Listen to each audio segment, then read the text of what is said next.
السلام علیکم ناظرین، میں محمد اسلم حسین سیاست کی خبروں میں آپ سب کا استقبال کرتا ہوں۔ آج 27 نومبر 2023 ہے۔ اسلامک تاریخ کے حساب سے آج 12 جمادی اول 1445 ہجری ہے۔ پیش ہے آج کی کچھ اہم خبریں۔ آج پیر کی صبح اترکاشی ٹنل ریسکیو آپریشن کی جانب سے اپڈیٹس پیش کیے گئے۔ دیوالی کے دن 12 نومبر کو اتراکھنڈ کے اترکاشی ضلع کے سلکیارا میں بنی سرنگ میں ایک بڑا حادثہ پیش آیا تھا۔ اس حادثے میں 4 دھام یاترا کے راستے پر بنی سرنگ کا ایک حصہ گر گیا، جس میں 41 مزدور پھنس گئے، جنہیں ابھی تک نہیں نکالا جا سکا ہے۔ حادثے میں پھنسے 41 مزدوروں کے لیے گزشتہ 15 دنوں سے ریسکیو آپریشن جاری ہے۔ تقریباً 4.5 کلومیٹر طویل سلکیارا بیریکیڈ ٹنل کے اندر دھسے ہوئے پہاڑ سے کارکنوں کو بچانے کے لیے مختلف ایجنسیاں جنگی بنیادوں پر امدادی کارروائیاں کر رہی ہیں۔ نیشنل ڈیزاسٹر مینجمنٹ اتھارٹی نے آج پیر کو کہا کہ اوجر مشین کے ٹوٹے ہوئے حصوں کو ہٹانے کے ساتھ ساتھ اترکاشی کے سلکیارا ٹنل میں دستی کھدائی جاری ہے۔ ساتھ ہی اتراکھنڈ سرنگ میں پھنسے مزدوروں کو بچانے کے لیے عمودی ڈرلنگ بھی شروع کر دی گئی ہے۔ اس خبرنامے کو MS ایجوکیشن کی جانب سے اسپانسر کیا جا رہا ہے۔ MS Education Academy is more than a school. It's a mission to empower humanity through education. We provide quality education to our students while nurturing moral values in them. MS Education Academy is a community of learners who contribute to the society, the nation, and the world at large. وزیر اعظم نریندر مودی نے آج پیر کی صبح کارتک پورنیما اور دیو دیوالی کے موقع پر لوگوں کو مبارکباد پیش کی۔ Social media platform X پر ایک پوسٹ میں وزیر اعظم نریندر مودی نے یہ بھی خواہش کی کہ یہ موقع ملک کے لوگوں میں جوش و خروش لائے۔ کارتک پورنیما اور دیو دیوالی کے مقدس تہواروں کے لیے نیک تمنائیں، جو عقیدت اور الہی عبادت کی ہندوستانی روایت ہے، وہ روشن ہے۔ مودی نے لکھا، میری خواہش ہے کہ یہ مبارک موقع ملک بھر میں میرے خاندان کے افراد کی زندگیوں میں نئی روشنی اور جوش لائے۔ پی ایم مودی نے ہندی میں پوسٹ کیا۔ ریاست گجرات میں بڑے پیمانے پر غیر موسمی بارش کے دوران حالات بہت خراب ہے۔ آج پیر کی صبح ایک اعلیٰ عہدیدار نے بتایا کہ گجرات کے مختلف حصوں میں آسمانی بجلی گرنے سے آج 20 افراد ہلاک ہو گئے۔ مرکزی وزیر داخلہ امیت شاہ نے گجرات کے مختلف شہروں میں خراب موسم اور آسمانی بجلی گرنے سے ہو رہی اموات پر تعزیت کا اظہار کیا اور کہا کہ مقامی انتظامیہ امدادی کاموں میں مصروف ہیں۔ ریاستی ایمرجنسی آپریشن سینٹر کے ایک اہلکار کے مطابق گجرات کے مختلف حصوں سے اب تک بارش سے متعلق کل 20 اموات کی اطلاع ملی ہے۔ اسموگ کی ایک موٹی تہہ نے آج پیر کی صبح قومی دارالحکومت دہلی پر پردہ ڈال دیا اور دہلی کے کئی حصوں میں ہوا کا معیار شدید زمرے میں درج کیا گیا۔ مرکزی آلودگی کنٹرول بورڈ کے مطابق آر کے پورم میں آج صبح 7 بجے ایئر کوالٹی انڈیکس 419 کے ساتھ شدید زمرے میں ریکارڈ کیا گیا ہے، جو معیار کے مطابق خراب ریکارڈ کیا گیا۔ سی پی سی بی کے مطابق آئی ٹی او میں 435، دوارکا سیکٹر 8 میں 402، جہانگیر پوری میں 437 اور اشوک وہار میں 455 ایئر کوالٹی انڈیکس ریکارڈ کیا گیا، جو سبھی شدید خراب زمرے میں ریکارڈ کیے گئے۔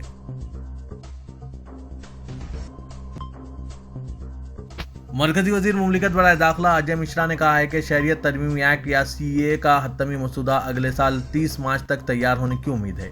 اتر پردیش سے بی جے پی کے رکن پارلیمنٹ نے شمالی 24 پرگنہ ضلع کے ٹھاکر نگر میں متوا برادری کے ایک اجتماع سے خطاب کرتے ہوئے کہا کہ کوئی بھی متواز سے شہریت کا حق نہیں چھین سکتے، جو بنگلہ دیش میں مذہبی ظلم و ستم سے بھاگے آئے ہیں۔ CAA کو نافذ کرنے کے عمل نے پچھلے 2 سالوں میں رفتار پکڑی ہے۔ کچھ مسائل کو حل کیا جا رہا ہے۔ کوئی بھی متواز سے شہریت کے حقوق نہیں چھینے جا سکتے۔ اگلے سال مارچ تک CAA کا حتمی مسودہ پیش کیا جا سکتا ہے، نافذ ہونے کے لیے تیار ہے۔ اس نے تالیاں بجاتے ہوئے کہا۔ بی جے پی کی مقامی رکن پارلیمنٹ اور مرکزی وزیر سنتو ٹھاکر ان کے ساتھ تھے۔ حلال کے نام پر شاپنگ مالز اور دکانوں پر مسلسل چھاپوں کی وجہ سے ہو رہی تنقیدوں کے بیچ اتر پردیش حکومت نے انہیں ہفتوں کی مہلت دے دی ہے۔ یوگی حکومت نے دکانداروں، شاپنگ مال اور ریٹیل فروخت کے دیگر مراکز کو حلال سرٹیفائیڈ مصنوعات ہٹانے کے لیے 15 دنوں کا وقت دیا ہے۔ اس کے ساتھ ہی اتر پردیش حکومت نے اتر پردیش کی ان بینوں کمپنیوں جو حلال ہونے کا سرٹیفکیٹ حاصل کرتی ہے، ان کو بھی ہدایت دی ہے کہ وہ اپنی مصنوعات کو واپس منگا کر ان کی دوبارہ پیکیجنگ کرے جس پر حلال ہونے کا تصدیق نامہ نہ ہو۔ یاد رہے کہ بی جے پی سے جڑے ایک لیڈر نے گزشتہ دنوں لکھنؤ کے حضرت گنج پولیس اسٹیشن میں حلال سرٹیفائیڈ اشیاء کے خلاف FIR درج کرائی تھی، جس کے بعد یوگی حکومت حرکت میں آ گئی۔ اس نے ریاست میں حلال مصدقہ اشیاء کی فروخت پر پابندی لگا دی اور یہ دلیل دی ہے کہ اشیاء پر حلال کا سرٹیفکیٹ غیر حلال مصنوعات کے خلاف سازش اور ان کی فروخت کو کم کرنے کی کوشش ہو۔